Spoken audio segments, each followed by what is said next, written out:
La salle polyvalente du Palais des Congrès de Cotonou a servi de cadre ce 3 octobre 2023 à la deuxième session ordinaire de l'Assemblée consulaire de la Chambre des métiers de l'artisanat du Bénin, CMA Bénin. Monsieur Imoru Soufianou, président de la CMA Bénin, dans son mot de bienvenue, a remercié tous les élus consulaires, le représentant du ministre, les partenaires techniques et financiers qui ne cessent d'accompagner les actions de l'institution. Les 12 premiers mois de notre mandat aient été consacrés à la mise en place des bases d'une institution consulaire performante au service de l'artisanat.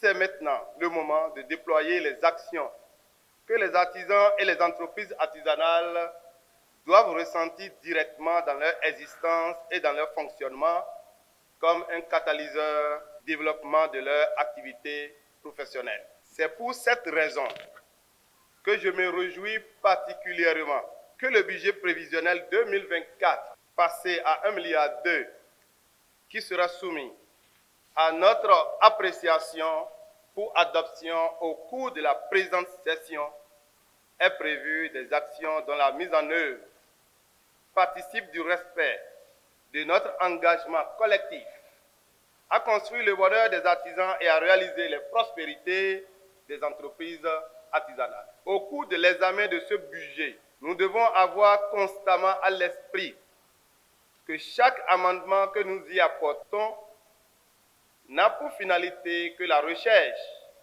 de solutions à un ou plusieurs problèmes qui entravent la bonne marche des activités artisanales, qui compromettent la survie des artisans et la viabilité des entreprises artisanales. Nous devons être actifs tout au long des travaux, en veillant à ce que nos délibérations au terme des 2 jours que dure cette session soient le reflet des besoins et des aspirations les plus profondes des artisanes et des artisans. Chers collègues élus consulaires, la Chambre de métiers de l'artisanat du Bénin, dont nous formons l'Assemblée consulaire, est un produit des réformes historiques que le gouvernement du président Patrice Talon a mis en œuvre pour le secteur de l'artisanat par le biais de notre ministère de tutelle, entre les mains réparatrices et réformatrices du ministre Modeste Dionté Kérékou, dont la Chambre de métiers de l'artisanat du Bénin continue de bénéficier de son soutien constant et éclaireur.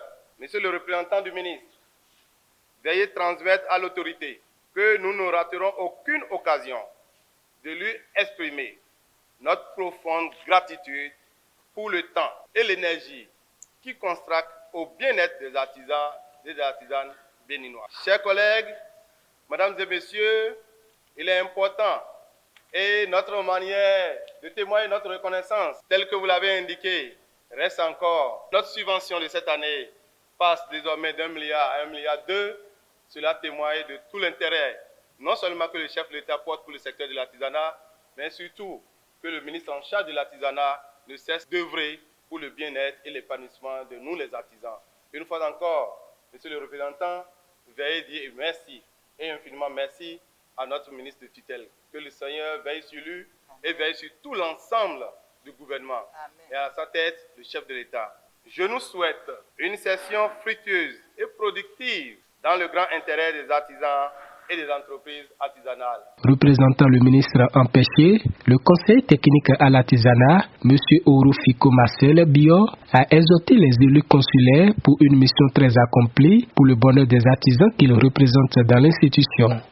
Il s'agira pour vous, encore une fois, de voir par rapport au plan de travail annuel de votre institution, comptant pour l'année 2023, ce qui a été fait, ce qui n'a pas été fait, ce qu'il faut corriger, rectifier le tir et réfléchir maintenant à ce qu'il faut mettre en œuvre pour l'année à venir, l'année budgétaire à venir 2024.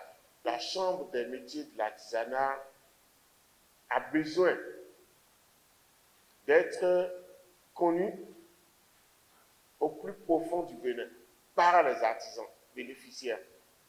Les cibles même de cette chambre, ce sont les artisans. Il faut donc que ce soit vraiment ancré dans la tête de chacun. Le rôle de la Chambre doit être connu des artisans. En dehors de cela, le certificat de qualification, le CQM, qui va avoir une de ces sections très prochainement, est désormais dans le giron de la Chambre des métiers de l'artisanat. Il faudra désormais l'internaliser. Il faut penser à ça pour que la réforme consistant à ramener ce CQM au sein des artisans et de la CMA soit une réforme réussie à 100% réussie. Notons que plusieurs points seront abordés au cours de cette session ordinaire qui va durer 2 jours.